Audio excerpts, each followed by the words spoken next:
boy, I really wish I had a bunch of martinis right now so I can just get drunk in order to get to this first one, because, oh boy, it's a doozy.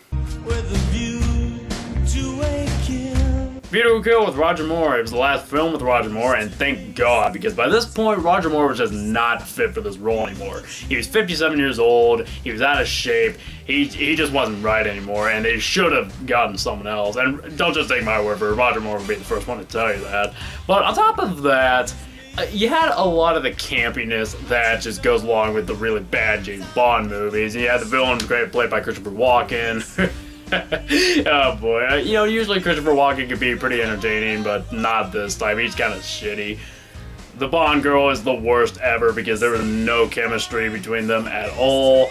The plot is just so bland and forgettable. The action is bad because you can always tell that there's a stunt double for Roger Moore. And it's just a really blah movie overall. If I were to choose the worst, this is by far the worst James Bond movie in my opinion, because I literally got nothing good out of it. So that's why it's the bottom of my list.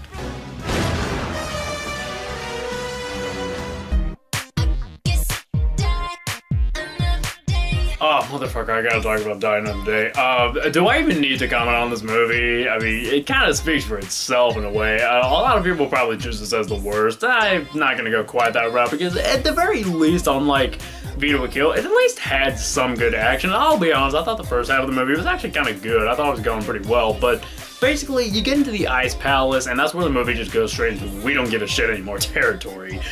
Just, the villains are lame. The Bond girl is kind of cool, and it's another Bond girl, Rosamund Pike. She's kind of cool in the movie as well. However, the action is so stupid and silly. The set pieces are god-awful. They look like something they out of Batman and Robin. And it really just takes the campiness of the Bond franchise to just an insane level to where it is just flat-out ridiculous. And I'm sure for Bond fans at the time, must have been embarrassing to be a James Bond fan and no, yeah, this is what Bond is like. Like, no, that's not what it's like at all, and it shouldn't ever be like this. And hopefully we never go in this direction again, but for the time being, that was a pretty goddamn awful movie, wasn't it? I feel like a lot of people are probably gonna hate me for putting this one so low.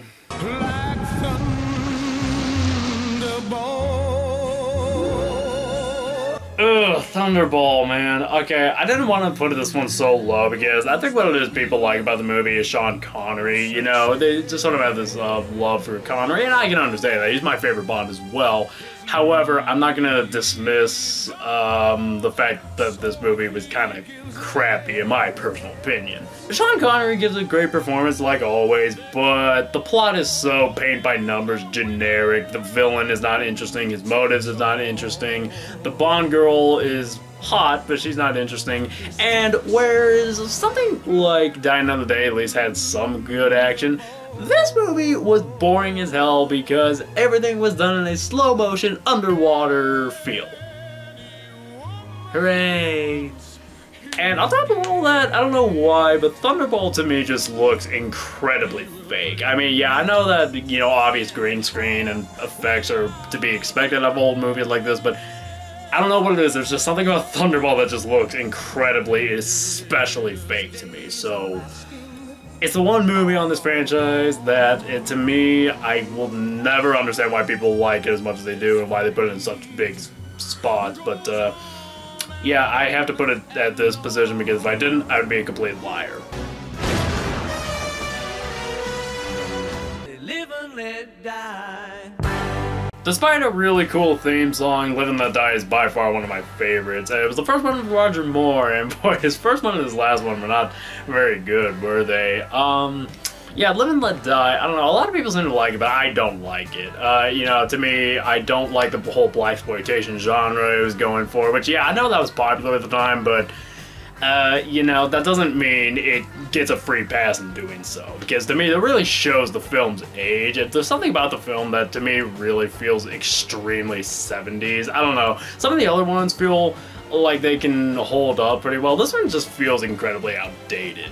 The villains are not interesting. The story, I barely remember. It was sort of like a preview of License to Kill, but nowhere near as good. The Bond girl was kind of okay, and some of the action was pretty good. Like, I like the speedboat chase and all, but overall, Live and Let Die was just a very boring experience, and I didn't particularly like it. That's why it's so low on my list.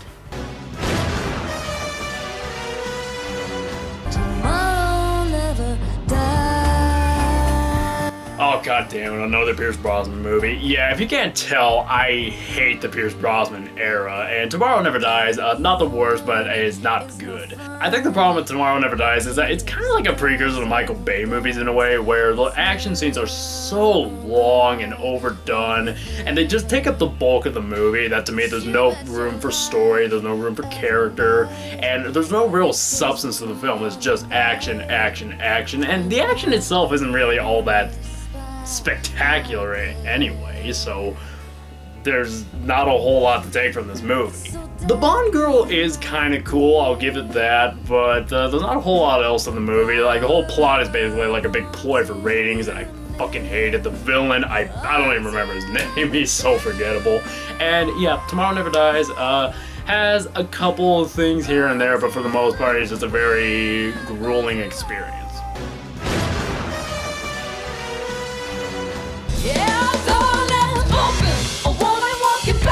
Quantum of Solace. I've seen a lot of people rate this as the worst James Bond movie of them all. I'm not gonna give it that designation. I mean, come on, it wasn't that horrible. I could think of worse. But, yeah, I can understand why.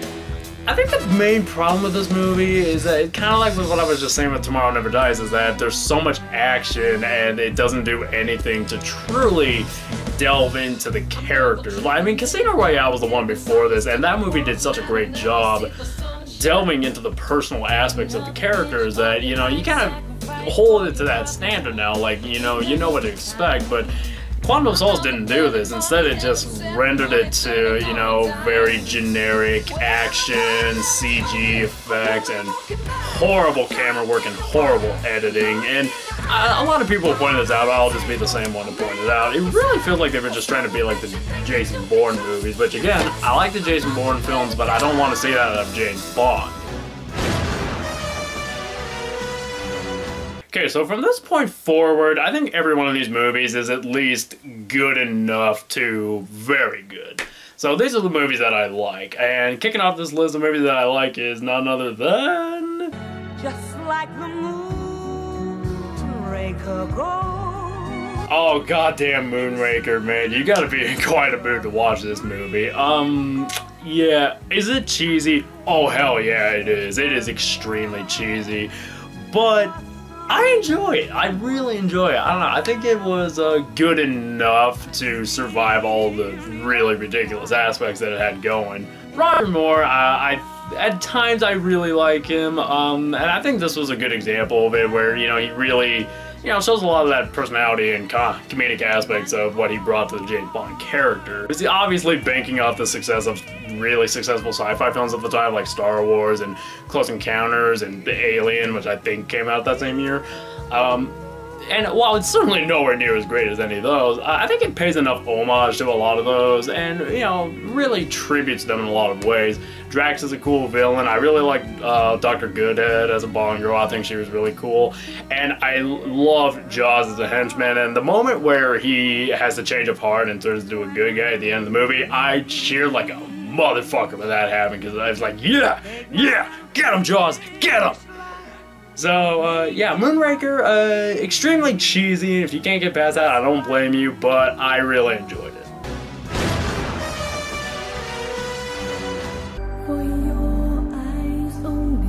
For Your Eyes Only. Now, admittedly, there are a lot of things about this movie that really annoy me, particularly the opening sequence. I thought it was a really stupid move to just kind of bitch out Blofeld in the way that they did. I didn't like how they handled it. And, you know, BB is a very annoying character. Like, pretty much everyone says that, and I'm gonna agree.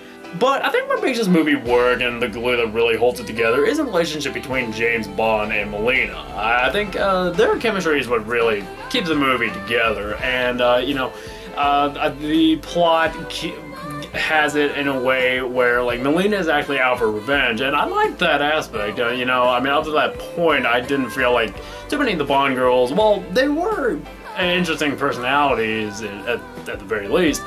I didn't really feel like any of them had too much of a story going on with them, and like, for the most part.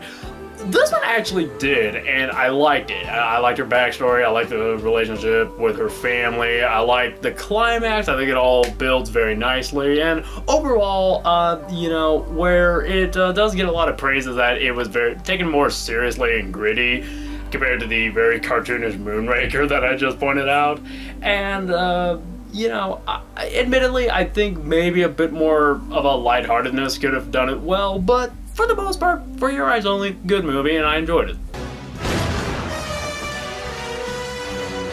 You only live twice. And here's another movie I have pretty mixed emotions about. You Only Live Twice. I will say this, like the last act of the movie, like the last 40 minutes when they actually get inside the volcano, it is A+, gold standard, classic James Bond. Everything up to that is very hard to sit through, in my opinion.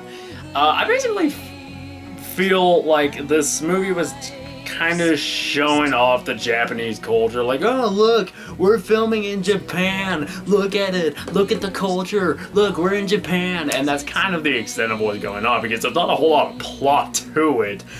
But like I said, once it gets into that volcano, it's pretty cool. Sean Connery, there's something about this movie, it really feels like he wasn't trying until the last act. Of course, we get the reveal of Ernst Stavro Blofeld, who's probably his most famous villain, and Donald Pleasant's performance of it, in my opinion, is to this day the best. And I'm gonna say Christoph Waltz, he's gonna have one hell of an act to follow.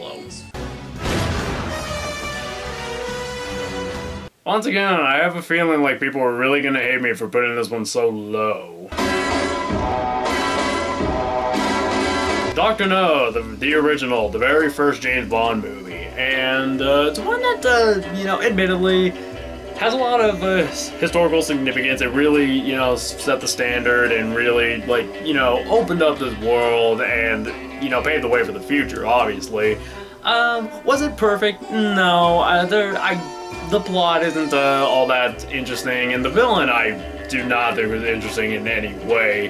However, it has its redeeming moments. Sean Connery, of course, is fantastic as James Bond, as he always is, and, you know, Honey Ryder, man, she's fun. I like her. You know, she really captures this, like, strong independentness that a lot of the future Bond girls would have, and she really paves the way for a lot of them. Admittedly, I'm putting it higher on my list, mostly because of its historical significance. If I were to judge it as an actual film, I wouldn't think it was that good, but it has its place in history, and it's certainly better than most of the other crap we got, so Dr. No, I enjoyed it. Quite possibly the worst name I have ever heard for any movie ever.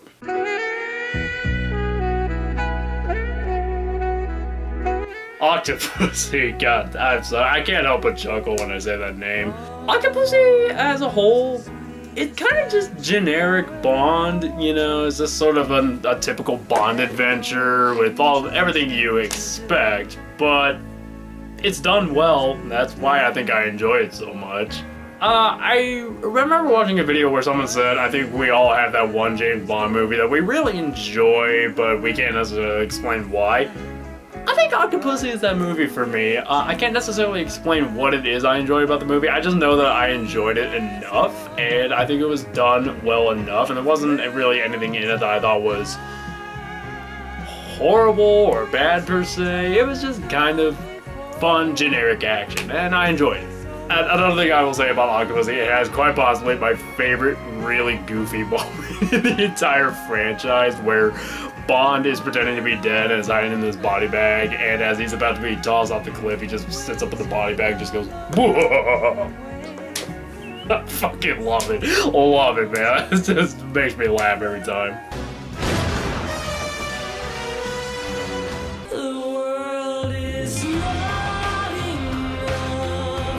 The World Is Not Enough, a Pierce Brosnan movie. Yeah, it's kind of surprising I would put this one as high as I am, but I enjoyed it. I actually thought it was pretty good watching it again. I don't think it's a terrible movie at all. There are some things to not like about it. Denise Richards. But aside from that, I think it adds enough of a different flavor and a different vibe to it to where it really stands up on its own. I think Elektra is a very good villain. I really enjoyed her, and you know, her personal connections to M gives her a bit of an edge that some of the other generic villains don't quite have. I like the way M actually gets involved with the movie. You know, it really becomes a personal story for her as well. And unlike Tomorrow Never Dies, I didn't feel like the action overtook the story. I mean, it does a little bit. I mean, that was the kind of the thing about the Pierce Brosnan era, is that, I mean, to me, I feel like these movies were specifically made just to make really good video games, because, yeah, the action's great for video games. But this is the one that I feel like it had just enough to it to where it's not just a video game. It actually does work as a traditional film, and I enjoyed it enough. I feel like it's one that doesn't get enough credit, and I would recommend it.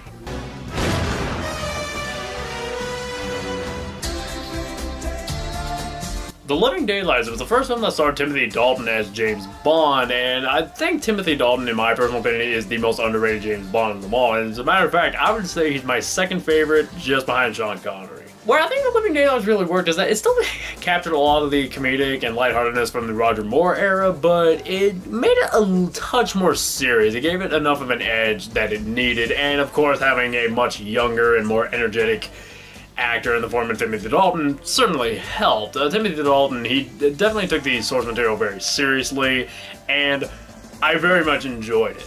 I think it has a lot of the, you know, fun that you expect with a lot of 80s action movies, and in that sense I think it's a pretty good film to watch. The Living Daylights is one of the more underrated James Bond in my personal opinion, and I think it's one that's definitely worth mentioning in my favorites. Diamonds are forever. Diamonds Are Forever was the last film with Sean Connery, unless you count Never Say Never Again, but I don't. So kind of like what I said about Roger Moore and View to a Kill, Sean Connery by this point is a little too old to play the role. He looks old and out of shape. Like, he looks really fucking old in this movie. And I will admit that is one major problem with the film. However, the majority of it I think is really well done. I think as a standalone film, it's actually pretty well done in the way that it's executed. You know, I think the opening sequence is probably one of the coolest opening sequences ever, in my personal opinion. Sean Connery, you know, he really, once again, gives it a classic performance, but he also brings more of a revenge aspect to it, which I really like.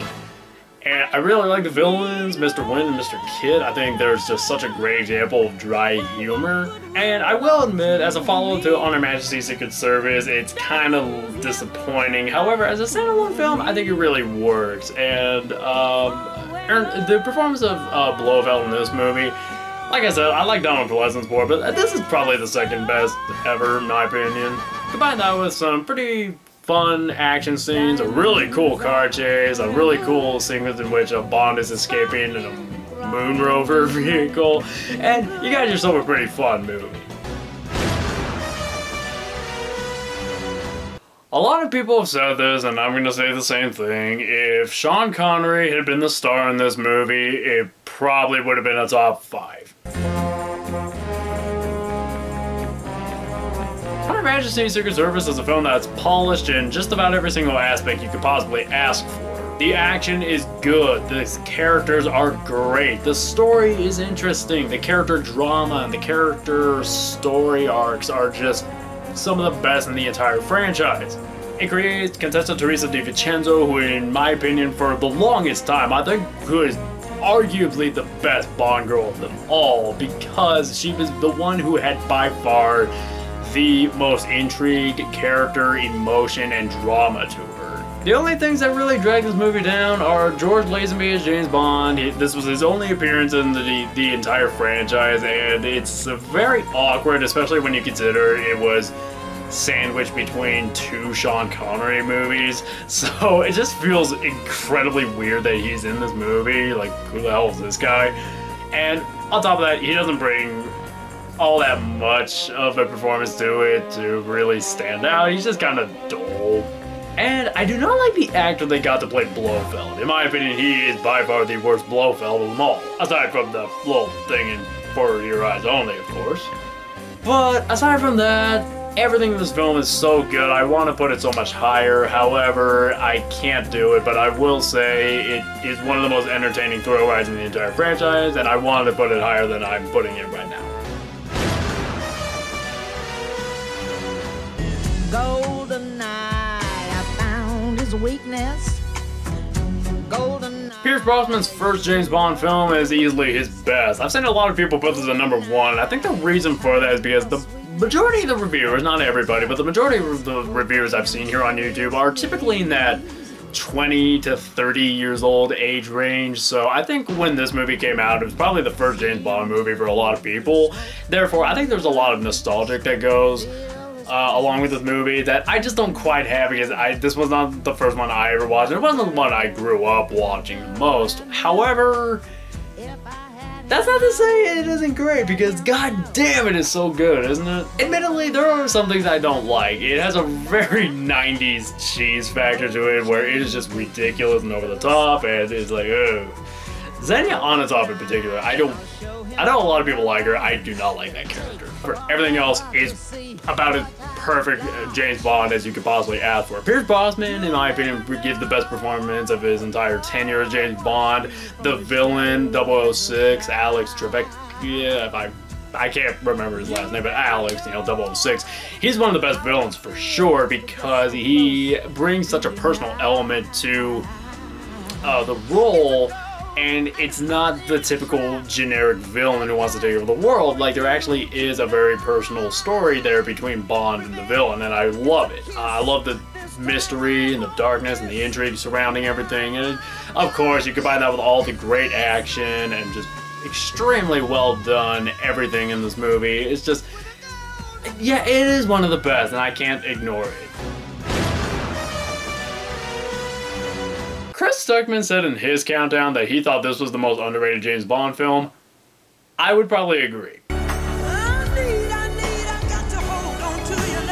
License to Kill is a film that I swear to God nobody gives enough credit. This was the first really dark James Bond film. It was the first PG-13 James Bond film for one thing, but more than that, it brought such a different aspect to the Bond franchise that had never really been there before. It wasn't Bond going on a mission. No, in this movie, Bond goes rogue and he's out for revenge against a man, a drug dealer, or excuse me, a drug kingpin, I should say, who nearly murdered his best friend. And it brings just such a different vibe and a different approach to the franchise. I thought it was extremely refreshing. I mean, you know, not to shit on every movie before this one, but every movie kind of has the same tropes that just get repeated over and over again.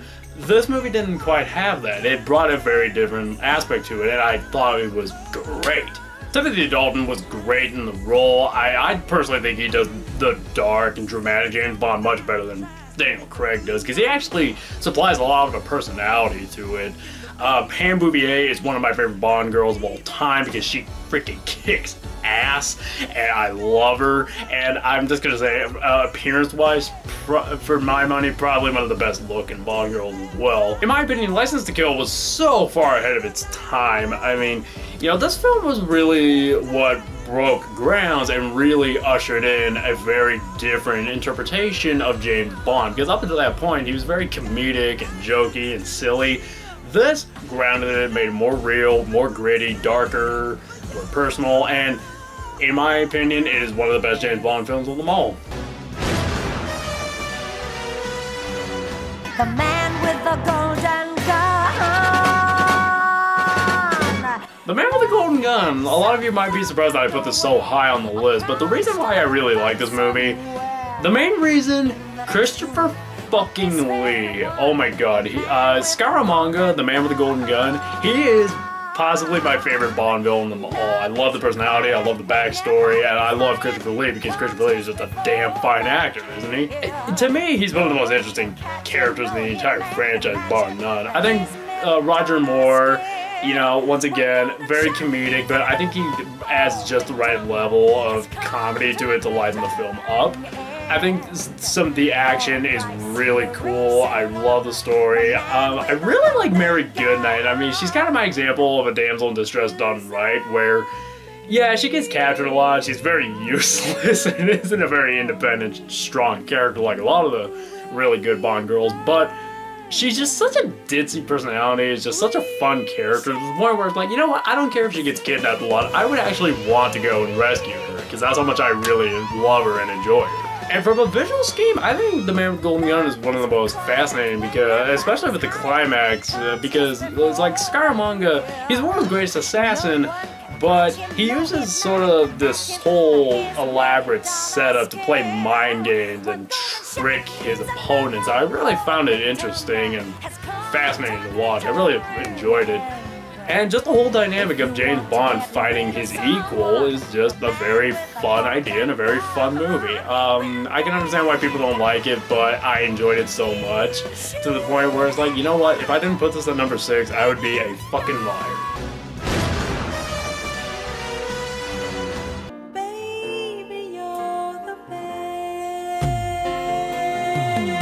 The Spy Who Loved Me, it was the 10th film in the franchise, and man, they went big and bold with this one, and it really feels like everyone put their heart and soul into this movie, and you can see it shine through. Roger Moore, in my opinion, gives the best performance of his entire career, or at least as James Bond. I've never seen him in any other movies, but Roger Moore, he really comes into his own in this one, and again, a lot of the comedy, but he brings it more of a personal and dramatic touch that he never really quite captured in any of his other movies before. Anya Amatov, Agent Triple X, is one of my favorite Bond girls, and again, a lot of it really just comes between the chemistry and relationship she has with Bond. You know, he killed her lover, she wants revenge, but they have to work together. It is so much fun, and it's just so riveting to watch. And from a production standpoint, the film was gorgeous. It was probably the best looking James Bond film for a long time. And of course, you have the villain Jaws. Oh my god, I love Jaws. He's a character that on paper should have failed, because on paper he is absolutely ridiculous, but in this movie they make him such a force to be reckoned with that he's just one of the best villains ever. And you know, the whole mystique about him just works. The main villain, however, is kind of let down, and that's really the one major problem I have with the movie. But other than that, everything is just fantastic. Great action, great characters, very good story, great character development, and it also has these moments where, like, you know, it just kind of slows down and lets you breathe and just take in the atmosphere and the wonder of the James Bond franchise, and it's just, oh my god, I just love it so much. Okay, so here we are in my top 4, and if you know your James Bond movies, I don't think it's going to be any surprise what they are. Yeah, I know, I'm sorry to be so redundant and predictable, but hey, how can you blame me, man? I mean, these 4 movies are just that damn good. So, what order? Well, hardly matters, but here's how I rank it. Number 4. Casino Royale, I've always described it as sort of being the nirvana of the James Bond franchise. What I mean by that is, you know, the Bond franchise at that point really changed the same way music had changed. You know, but like back in the day, music was all about like Poison and Motley Crue and Winger and, you know, all these hair bands that were cheesy and ridiculous. But then Nirvana came along and bam, whole industry changed. That's exactly what Casino Royale was. It was the nirvana of the franchise, because up until that point, especially with the Brosnan era, especially Dying of the Day, Bond became campy, cheesy, stupid, silly, and just flat out ridiculous. And Casino Royale came along and just shook it up.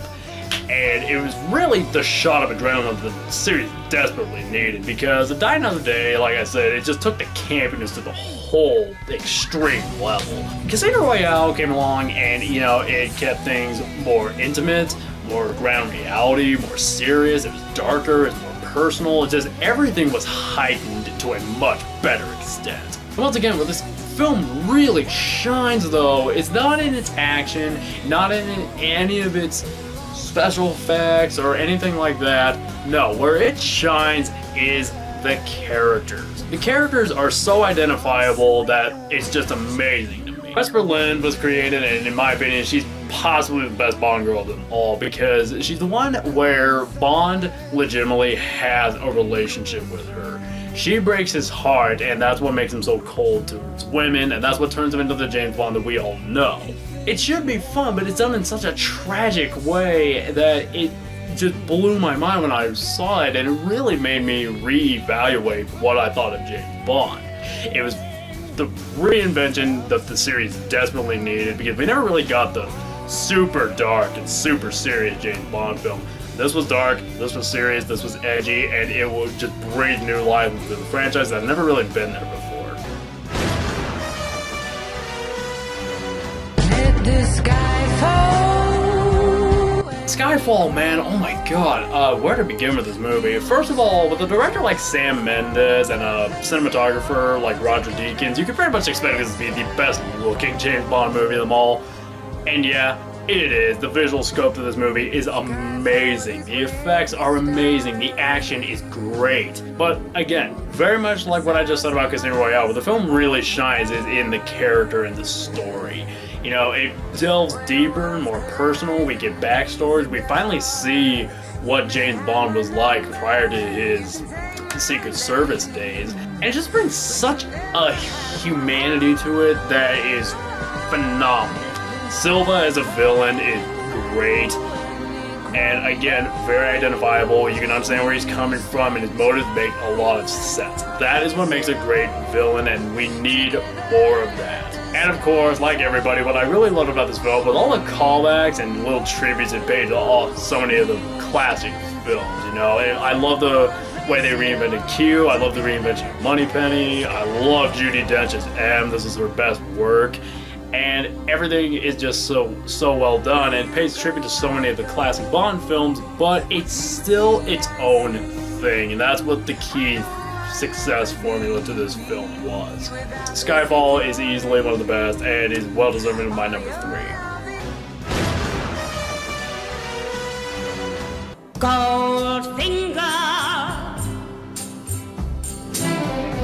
Of all the films in the entire franchise, Goldfinger, while not the deepest and not the most personal and not like the most dramatic like the Daniel Craig films are, Goldfinger is just Bond. That's just the way I can describe it. It's just Bond. Like, if you're going to introduce somebody to James Bond, Goldfinger is pretty much the go-to movie to go to, because it's just, it just is Bond. Everything just is so encapsulated in its own sealed system, and it of course paved the way for pretty much every movie to come. Not every movie did it quite as well as this one, though. And where Goldfinger really works is that it had such a great identity to it, had such a great level of fun to it, but it wasn't cheesy. Like, it wasn't ridiculous. It was actually very serious and tame in its own way.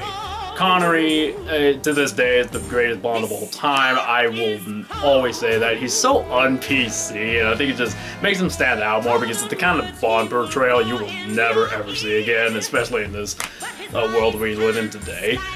So it just makes him stick out a lot more. But when he was not being cool and suave and funny as hell, Connery knew when to get serious. He could just put on that, you know, that anger face, and it was like, it's go time, you know? It created the over-the-top villains that are so enjoyable. Goldfinger is a great character. Oddjob, my gosh, he's just such a force to be reckoned with, and he's like, he can just kill you with the throw of his hat. He's just insane. It creates one of the most iconic, probably the most iconic Bond girls of all, Pussy Galore. It's a very funny name, yeah, but her character is great because, you know, she's so sexual, but so independent, can fight her own battles, and, you know, her transition from evil to good is just so well done. Truly, Goldfinger is just a marvel. It's probably the most famous and well-known James Bond film of them all. It'll probably always live on as the blueprint on how to do a James Bond film. However, I just need to save my number one for a different film.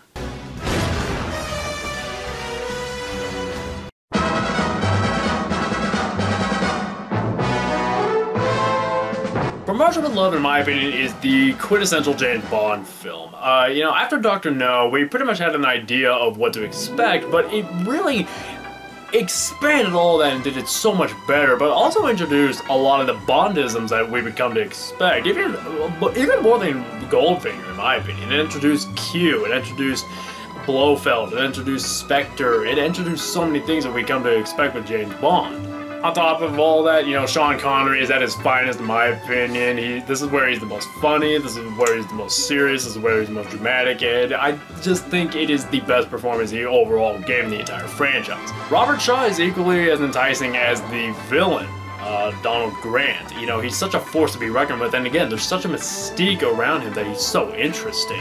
The fight sequences are some of the best ever put to film, in my personal opinion. That end train fight scene is one of my favorites of all time because it's so close and confined and restricted and has such a realism to it, and that it is amazing in my opinion. Where From Russia with Love really nails my number one spot is that, in my opinion, more than any other film, From Russia with Love is the true representation of James Bond during the Cold War era.